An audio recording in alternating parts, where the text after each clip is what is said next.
ce que je souhaite ce soir, comme nous en sommes convenus, c'est qu'on ait la conversation la plus libre possible autour de la littérature, c'est-à-dire de la France en réalité, puisque la France est littérature et réciproquement.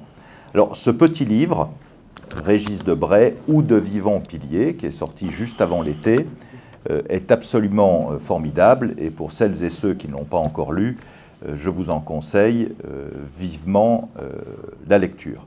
Pour reprendre ce que je disais tout à l'heure, c'est une succession de tasses d'espresso, une grosse moitié d'écrivains et une petite moitié de vagabondage autour de thèmes qui nous relient à la littérature, mais qui en quelque sorte traversent vos lectures. Et c'est ce procédé littéraire qui est absolument formidable. Alors, je voudrais, pour commencer, lire un petit extrait qui nous montre la chance que vous avez eue, en fait, de naître à l'époque où vous êtes né, d'avoir édifié et construit le parcours qui a été le vôtre, puisque vous avez construit votre parcours, et d'avoir connu ceux que vous connaissez. Pas grand monde peut écrire comme vous le faites.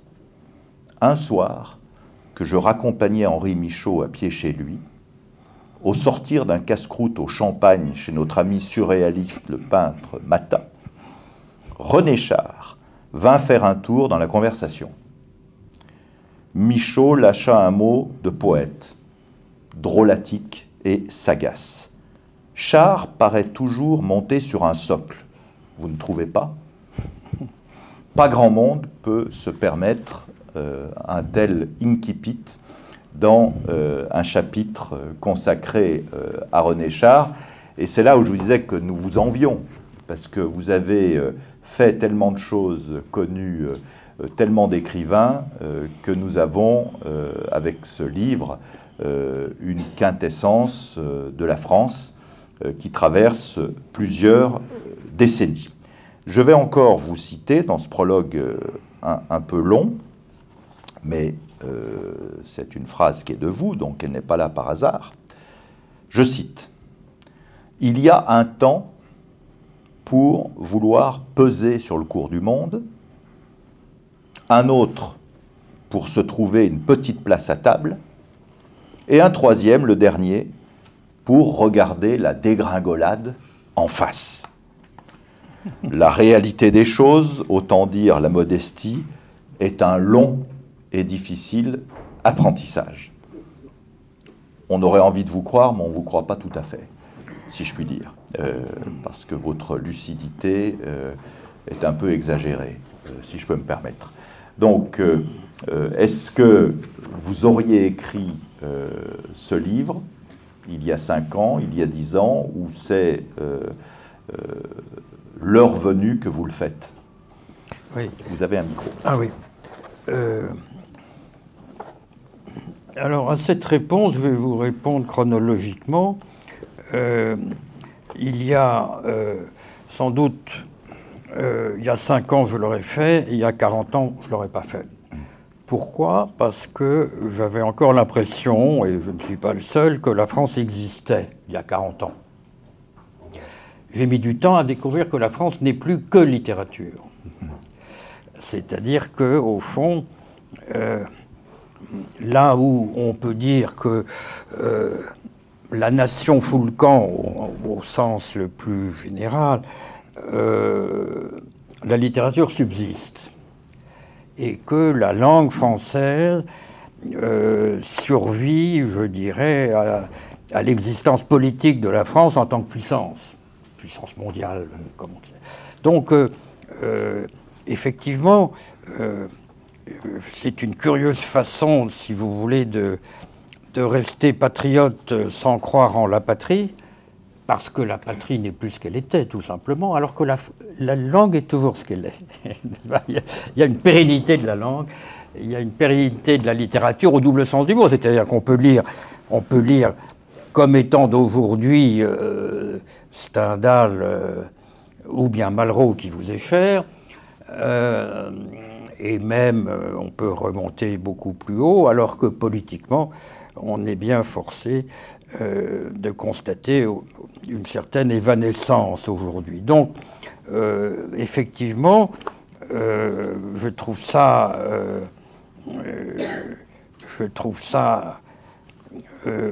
rassurant, disons, que cette pérennité littéraire de la France, à un moment où on la sent politiquement ou diplomatiquement hésitante. Vous m'excuserez, monsieur l'ambassadeur, de cette voilà. Et donc, il y a autre chose, c'est à quel point, je dirais, la littérature française a le don, je dirais, de survivre au conceptuel, c'est-à-dire le poète ou le romancier ont une actualité, une pérennité, ou peut-être parce qu'ils échappent au temps, à leur datation, à leur chronologie, que n'ont pas ou que non plus l'ère des idées, si vous voulez. C'est-à-dire que la production idéologique est une production très éphémère, finalement. J'en parle en connaissance de cause, ayant commis quelques livres d'ordre idéologique. Tant qu'on est, je dirais, dans les idées, on est dans son présent, finalement. A fortiori, les projets politiques, par exemple, sont extrêmement fugaces. Alors qu'il y a une pérennité du littéraire qui est assez rassurante. Autrement dit, si vous voulez... Oui, vous avez d'ailleurs un chapitre sur les écrivains philosophes. Et vous dites oui, l'écrivain l'emporte toujours à long terme sur le philosophe. C'est effectivement... les philosophes, finalement, la philosophie est une matière friable. C'est très étonnant parce qu'on pourrait la croire beaucoup plus pérenne, mais en fait, quand on essaye de relire Bergson aujourd'hui, c'est terriblement daté. Mais quand on relit Proust, on ne sent pas que c'est daté. Autrement dit, on peut le lire comme un contemporain, comme une sorte d'introspection, alors que Bergson, et je prends Bergson parce qu'on en parle dernièrement, et enfin on n'en reparle pas beaucoup, mais j'aurais pu citer évidemment d'autres philosophes de son temps, comme des gens comme Lafeuillier ou d'autres. Ce sont des gens qu'on ne lit plus. Alors que le littéraire reste. Voilà. Donc, si vous voulez, quand on... Il y a une chose que vous n'avez pas mentionnée, qu'on me reproche et que je me reproche, c'est que dans ces vivants piliers dont je parle, je n'ai mis pratiquement, je dois le dire, que des Français. Oui, c'est vrai. Et j'ajouterais que des hommes. Heureusement, Marguerite Yourcenar me sauve un peu de l'accusation, mais c'est tout de même un peu embêtant. Alors, quels sont les étrangers que vous auriez rajoutés? J'aurais rajouté des latino-américains parce que j'ai fait un livre tout de même avec des connaissances, si vous voulez, c'est-à-dire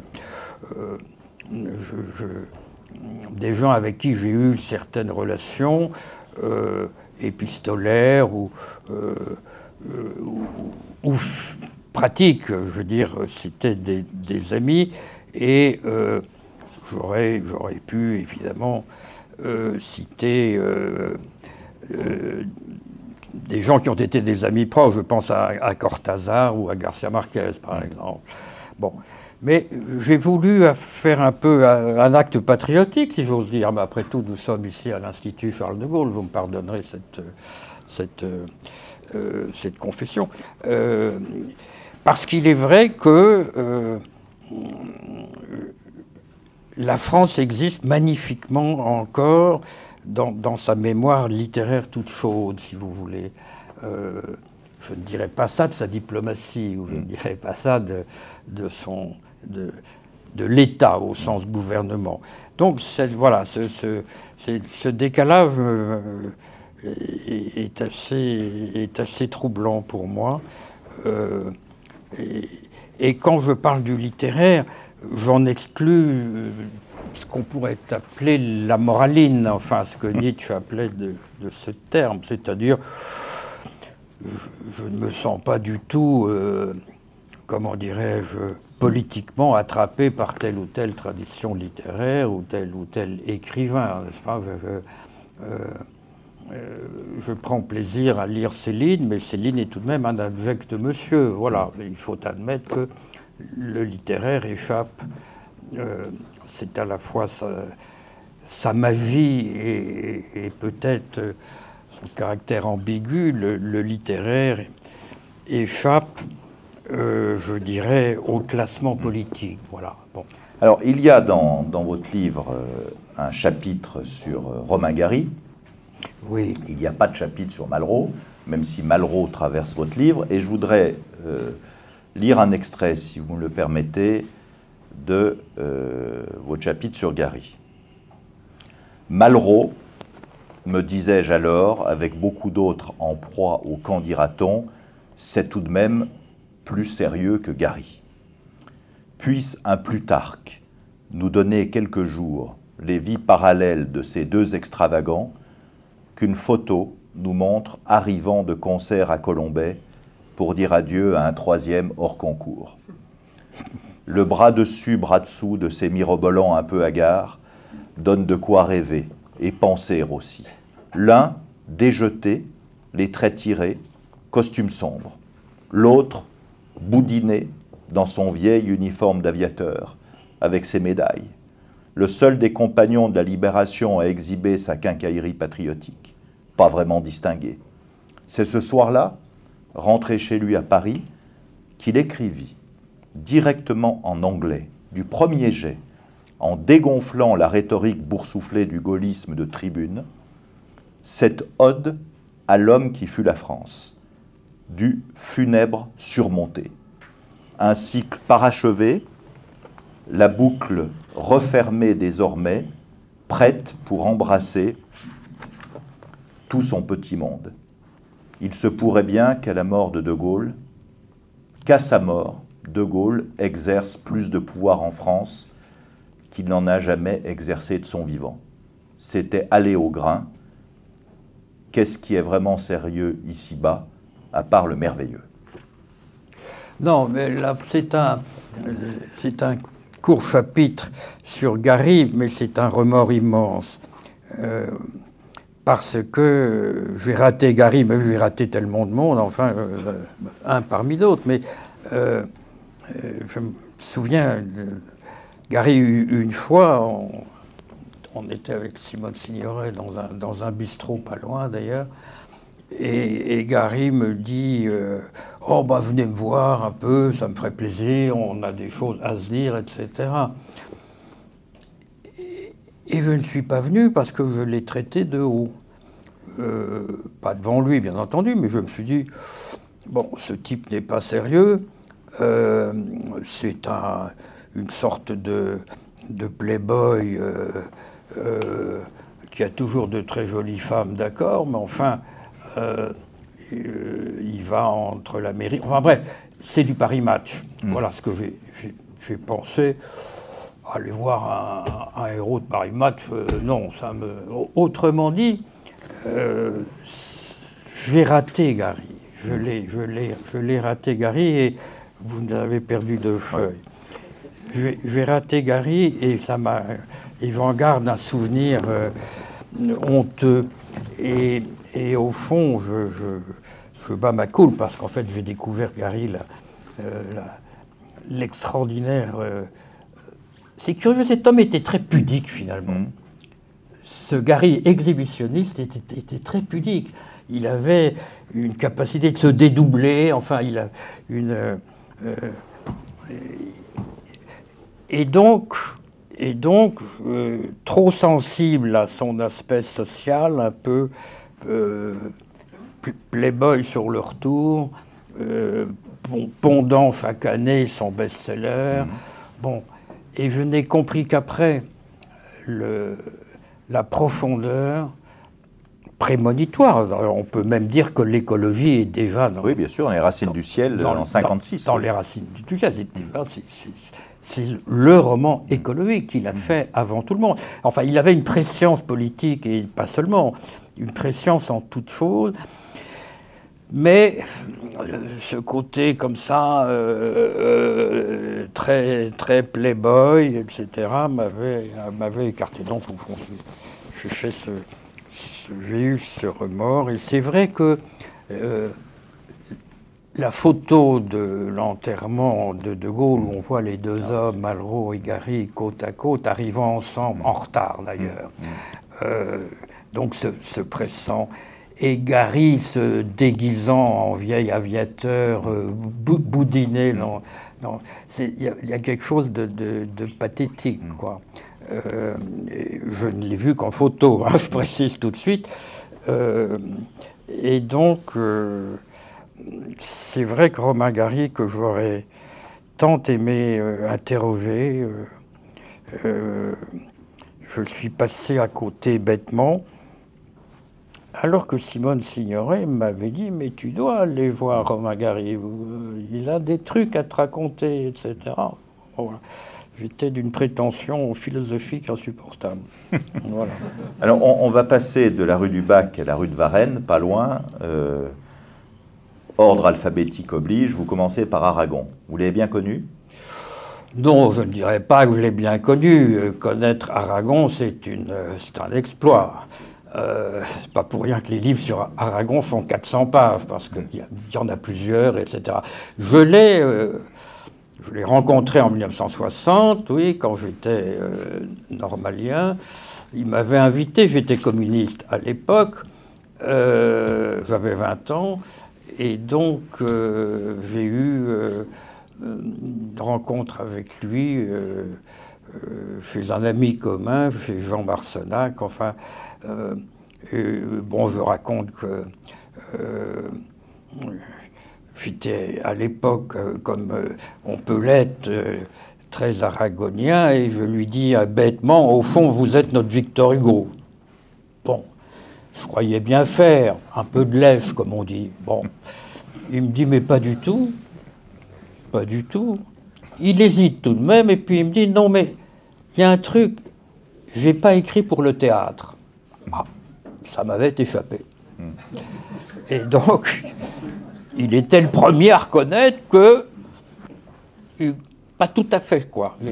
J'avais fait un... Donc j'étais... Faute de goût. Faute de goût. Et...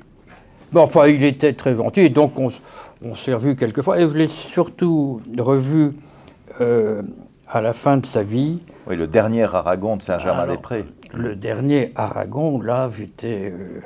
Enfin, je le rencontrais chez Edmond de Charleroux, qui était présidente du Goncourt, et c'était une amie. J'allais souvent chez elle, et j'ai dîné avec Aragon quelquefois, ou plutôt déjeuné avec Aragon, et j'avoue que c'était assez gênant. C'était assez gênant. Pourquoi? Parce qu'il était à la fois... de très mauvaise foi, exhibitionniste. C'était un personnage compliqué je veux dire, je n'arrivais pas à trouver le bon ton avec lui. Cela dit, il se trouve que quand il est mort, j'étais à l'Élysée à l'époque et j'ai été amené, le culturel n'était pas là, à aller m'incliner sur sa tombe à quelques heures après sa mort. Encore, oui. Et j'étais pratiquement seul. Et en rentrant, j'essayais de convaincre Mitterrand qu'il fallait lui faire des obsèques nationales. Ça me semblait évident. Et puis, je le raconte dans le livre, Mitterrand m'a envoyé promener très gentiment, mais de façon charmante d'ailleurs, tout en me récitant de l'Aragon aussi, mais en me faisant comprendre, en faisant semblant d'hésiter, et finalement en me faisant comprendre que les obsèques nationales serait impossible, Le Figaro étant là, et quelques autres, qui auraient fait sans doute des gorges chaudes en faisant quelques citations d'Aragon sur l'armée française. Feu sur Léon Blum, camarade. Feu sur Léon Blum, feu sur l'armée française, hein, bref. C'était effectivement... Et puis, Mitterrand n'était pas très aragonien. Il avait été vexé d'ailleurs de recevoir un ou deux volumes d'Aragon dédicacés avec Mitterrand, un seul R et un T à la fin. Alors, c'était pas très très heureux, quoi, hein, parce que Aragon était assez vieux, il s'en foutait un peu, voilà. Bon, enfin bref. Enfin, il est allé ensuite, évidemment, un an ou deux après visiter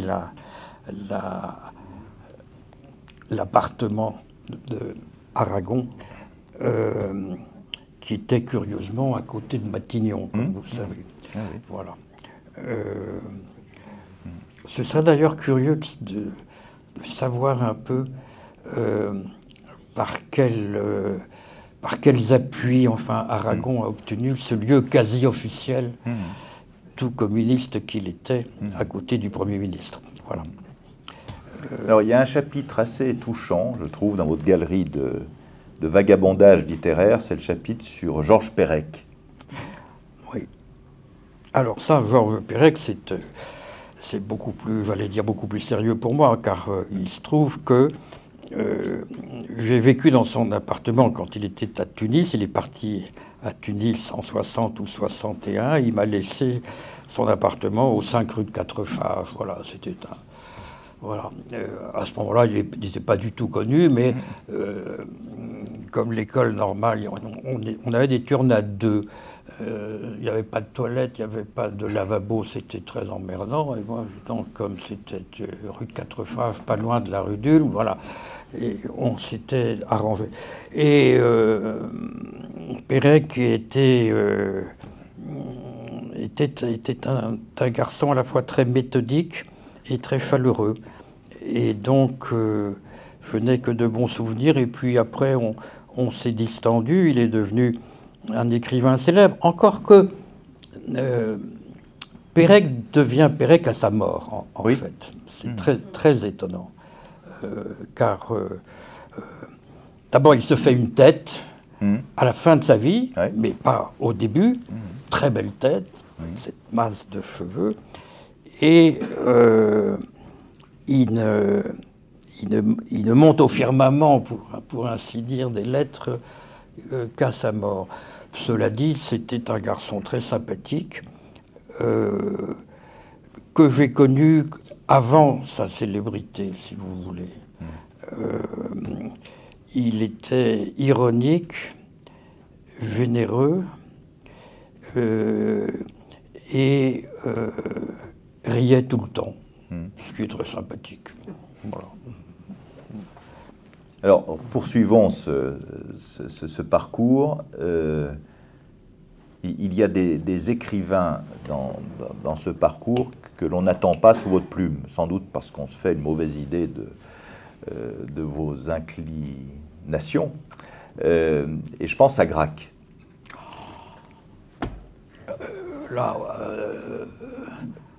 Parce qu'on ne rapproche pas forcément Gracq et Debray. Voilà. Je tombe des nues parce que Gracq a été un ami très proche, évidemment dans la dernière partie de sa vie. On s'est connus, je ne me rappelle plus quand, mais enfin, je sais que j'allais voir Gracq tous les 3 mois chez lui, et qu'on a voyagé en France. Enfin, on est devenus très, très, très amis. Donc vous étiez un habitué de Saint-Florent-le-Vieil? J'étais un habitué de Saint-Florent-le-Vieil et je le conduisais souvent en voiture à cette petite maison qu'il avait sur la côte. C'est difficile de parler de Gracq en quelques mots. Disons que c'était un être faussement froid, fuyant évidemment la publicité, fuyant les rencontres prestigieuses, mais d'une acuité et d'une présence au monde étonnante. Présence au sport, présence à la politique, alors qu'il était très loin de tout engagement, quel qu'il soit. Mais ça l'amusait, ça l'intéressait. Et c'était un homme, au fond, qui se trouvait être au courant de tout, bizarrement. Ah bon? Ben oui, c'est dans une sorte de distance. Il était très au courant, d'abord parce que pas mal de gens venaient le voir à Saint-Florent, et puis aussi il regardait la télévision tous les soirs, enfin, etc. Alors, ça ne paraît pas dans ce qu'il écrit, mais c'était un homme très présent, finalement, à l'actualité, aussi bizarre que ça puisse paraître, avec toujours de l'ironie, de la distance, avec toujours des comparaisons entre ce qui se passait et tel événement de la Rome antique ou de la Grèce, etc. Cette capacité qu'il avait de sauter d'un siècle à l'autre il avait une érudition étonnante. Et il m'a appris la géographie, quoi. Je connaissais un peu d'histoire, beaucoup moins que lui, et il m'a appris à prendre au sérieux la géographie. Voilà. Quelle était la nature de ses relations avec Breton? De dévotion, je dirais, à distance. Il a écrit un livre sur André Breton, à un moment où ça ne se faisait guère, c'est-à-dire, j'imagine, son livre sur Breton, ça doit être de 48, 49, j'imagine comme ça. À un moment où Breton était plutôt dans un creux de la vague. Bon, il avait connu Breton au moment de la guerre. Il n'a jamais voulu faire partie officiellement du groupe surréaliste. Oui, il n'était pas dans la secte. Il n'était pas dans la secte, mais il avait un amour pour Breton considérable. Je ne les ai jamais vus ensemble. Hein. Et Breton, vous l'avez connu? Non, je l'ai croisé simplement. Je l'ai croisé plusieurs fois. D'abord, il est venu à un récital d'un poète soviétique où Aragon était, mais avec une discrétion totale. Il s'est mis dans un coin comme ça. Évidemment, Aragon et lui ne se sont pas salués. Enfin, il faisait semblant de ne pas se voir. C'était d'ailleurs très émouvant, très prenant de voir ces deux frères, en quelque sorte, qui se tournaient le dos. Enfin, c'était... Moi, je ressentais un certain malaise de les voir ensemble.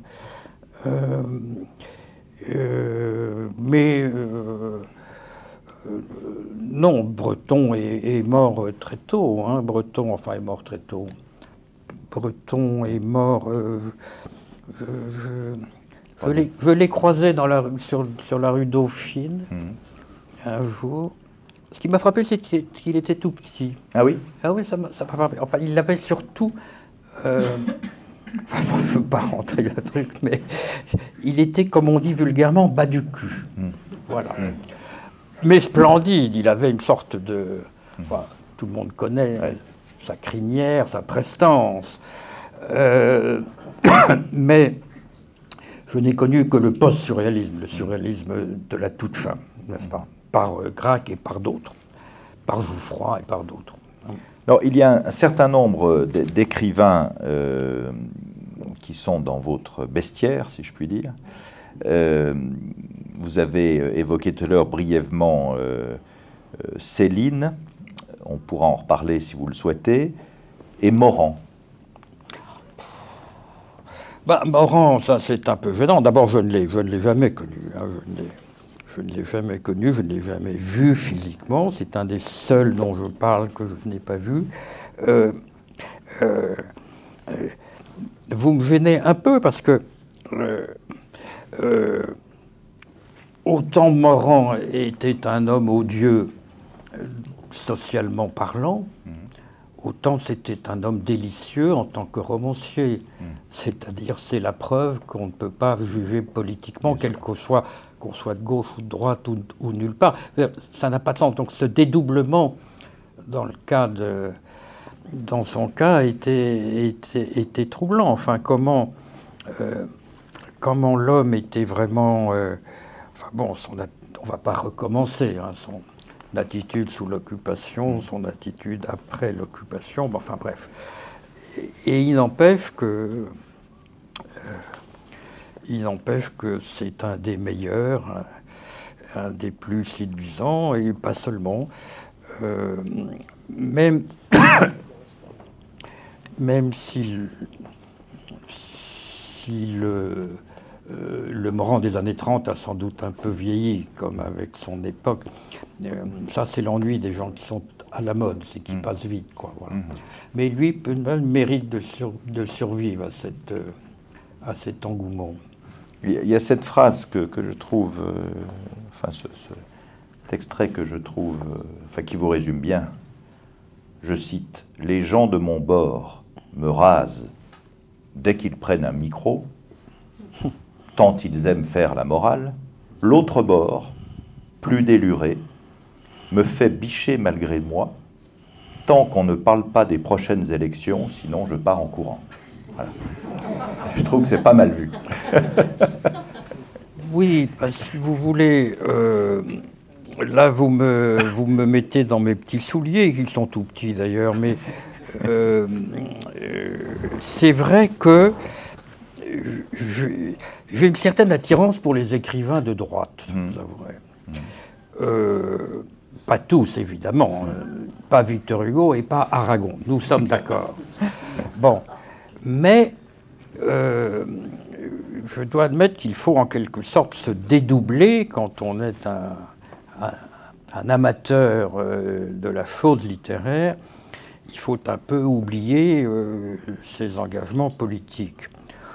D'autant que les miens, vous les connaissez, je suis un gaulliste d'extrême gauche. Vous êtes donc bienvenu dans cette maison. Alors, je vous avouerai que généralement, quand on se rassemble, les gaullistes d'extrême gauche, on n'est pas plus que 3 ou 4. Hein? Les bons jours, voilà. Et on tient généralement nos congrès dans une cabine téléphonique, et il n'y a plus de cabine. Donc, vous voyez la grande difficulté. Mais,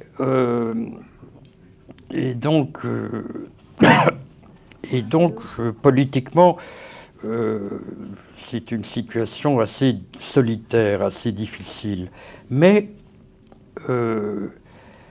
littérairement, il faut avouer que ça ne marche pas à la carte. Oui. Voilà. C'est quelque chose de...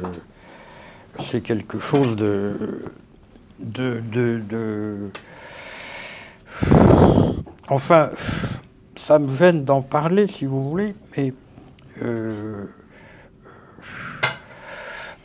bon,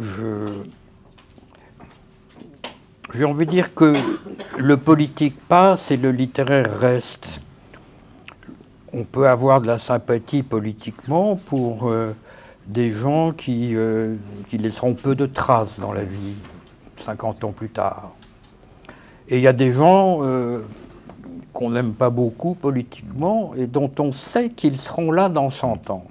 Alors, ils seront là à une place sans doute modeste, parce que je crois que nous assistons à la fin de la France littéraire, si vous voulez.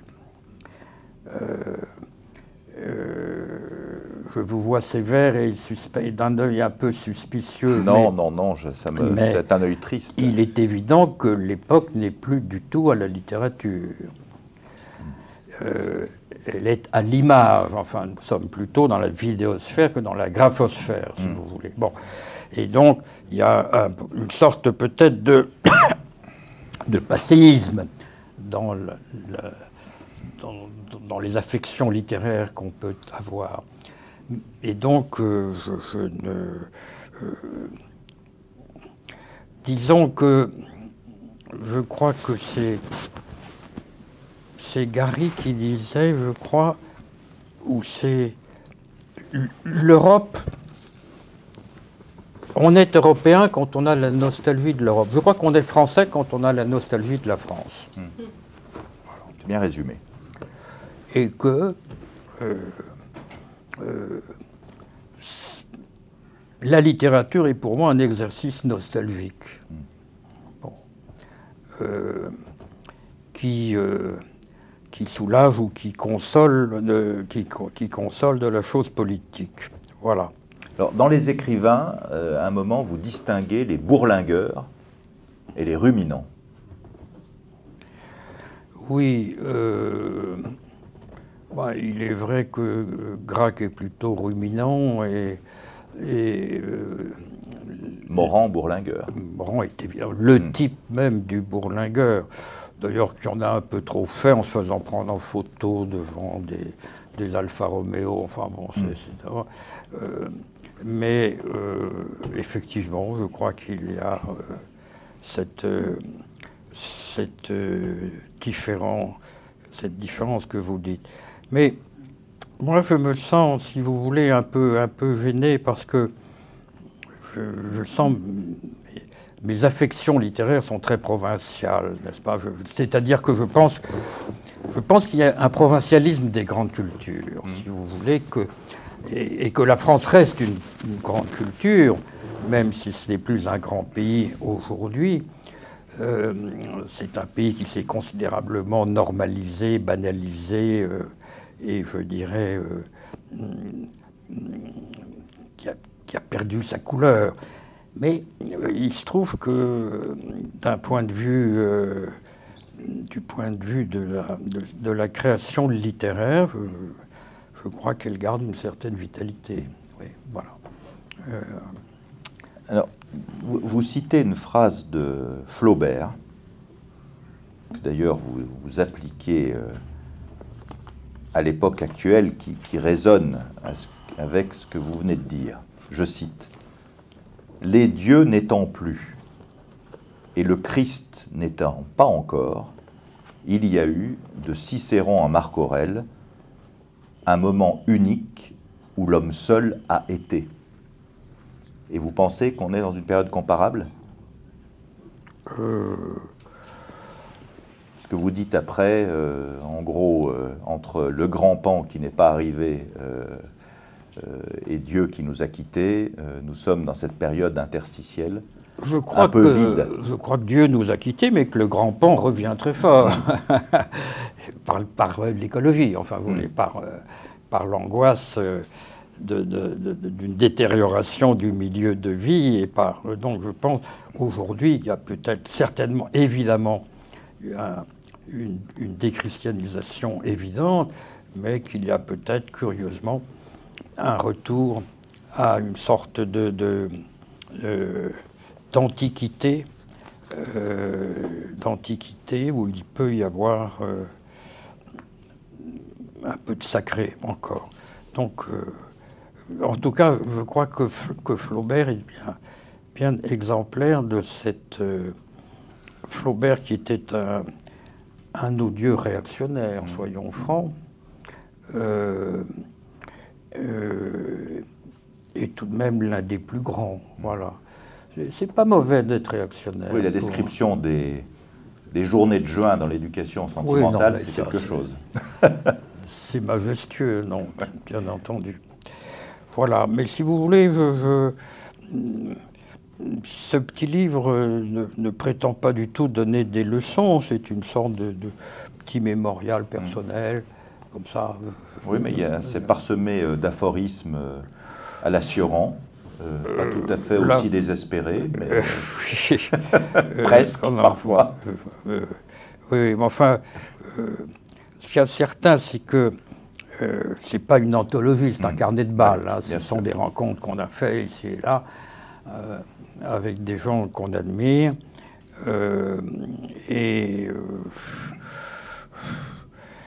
Et encore une fois, je dirais que la gauche a des idées, la droite a du style. Alors, quand on aime le style, on est de droite. Quand on aime les idées, on est de gauche. Alors, voyez-vous que je ne suis pas quelqu'un de très clair. Alors, peut-être, pour conclure, pouvez-vous, puisque nous sommes dans cette maison, nous dire, moi j'ai découvert ça dans votre livre, votre lien, si je puis dire, avec la famille Vendroux. Non, alors là, ce serait très prétentieux de ma part. Il se trouve que Vendroux m'a sauvé la vie. Alors vous me direz, bizarre. Alors comment il vous a sauvé la vie? Ah bah, écoutez, il m'a sauvé la vie, c'est le miracle le miracle des hasards dans la vie. Il se trouve que Vendroux était maire de Calais, et ma grand-mère était calaisienne. Et donc, j'allais chez ma grand-mère, j'étais tout petit, mais elle m'avait appris à jouer au bridge. Et Vendroux venait chez ma grand-mère jouer au bridge, et comme le quatrième manquait souvent, je faisais le quatrième. Donc, mais je devais avoir à l'époque 10 ou 12 ans, et donc je jouais au bridge avec Jacques Vendroux. J'étais d'ailleurs pas tellement fier, parce qu'à l'époque, on ne parlait pas de De Gaulle, n'est-ce pas? 52, 53, etc. Mais il se trouve que j'ai battu Vendroux à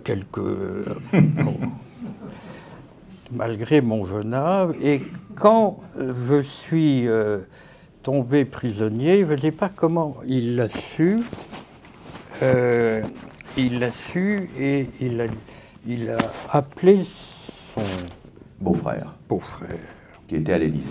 Et c'était un samedi ou un dimanche. Non, il était à Colombey. Ah bon? Il était à Colombey, et vous savez que De Gaulle n'aimait pas du tout qu'on lui téléphone. Ah non, non, non. Mais il y avait tout de même chez lui, enfin, vous connaissez mieux les lieux que moi, il y avait tout de même une sorte de vitrine ou de console. Un petit téléphone sous l'escalier. Voilà, un petit téléphone sous l'escalier. Et alors, Vendroux l'a appelé en disant écoute, le petit Debray, là, c'est un bon bridgeur, je connais sa grand-mère, il est tombé prisonnier en Bolivie il y a 2-3 jours, ce serait... Bon, et je ne sais pas pourquoi, par quelle sympathie, De Gaulle a fait un texte qui était une lettre au général Barrientos, qu'il avait connu d'ailleurs. Ah bon? Ah oui, il l'avait connu dans son voyage en Amérique latine. Ah d'accord, oui, dans sa tournée. Voyage de 65, si je ne me trompe. Non, 64. Bon. Et donc, Barrientos était général, il n'était pas encore président. À l'époque, De Gaulle se souvenait de ce Barrientos qu'il avait connu, et donc il lui a fait une lettre qui est partie en télégramme en lui disant qu'il ne faut pas être trop méchant avec ce petit Debray. Voilà. Et je crois que ça a eu un impact. Barrientos était très surpris de recevoir cette lettre sans savoir qu'elle était due à un hasard dont seule ma grand-mère est responsable, d'être rencontre inopinée. Voilà, donc, et je n'ai jamais revu Jacques Vendroux ensuite, et je le regrette beaucoup. Vous m'avez appris qu'il était un bon alpiniste. Oui, il venait avant la Première Guerre mondiale grimper à Pralognan et Haute-Maurienne, en Cher-Savoie. C'est un point commun que vous avez avec lui. Voilà. Mais il y en a certainement d'autres. Et donc, en tout cas, je lui dois beaucoup. Alors, j'exagère peut-être l'impact, mais je pense que ça a été décisif, car j'étais très mal en point. Ils avaient Et vous avez été élargi combien de temps après? J'étais élargi 4 ans après, donc oui, j'étais condamné à 30 ans, mais je n'ai fait que 4 ans de prison. Que 4 ans, oui. Et on a le temps de lire, on a le temps de réfléchir. Je conseille toujours aux jeunes gens d'aller en prison. Je crois que c'est un endroit où on mûrit très bien. Oui. Et lorsqu'on peut avoir des livres et lorsqu'on peut écrire, ce qui est difficile parfois, dans mon cas ça a demandé quelques mois, mais c'est un lieu où on se cultive et où finalement on mûrit beaucoup. Moi je recommande vraiment un stage en prison à condition d'être seul dans sa cellule. Ça, c'est vrai. Mais je crois que la France a les moyens d'offrir des cellules convenables. Voilà. C'est pas tout à fait le cas de l'armée bolivienne, mais tout de même... et puis on apprend une certaine discipline. Enfin, je ne vais pas vous faire un éloge de la prison, c'est pas du tout le cas. Nous chantons la liberté et je vous remercie de cet échange. Voilà. Merci encore, Régis Debray.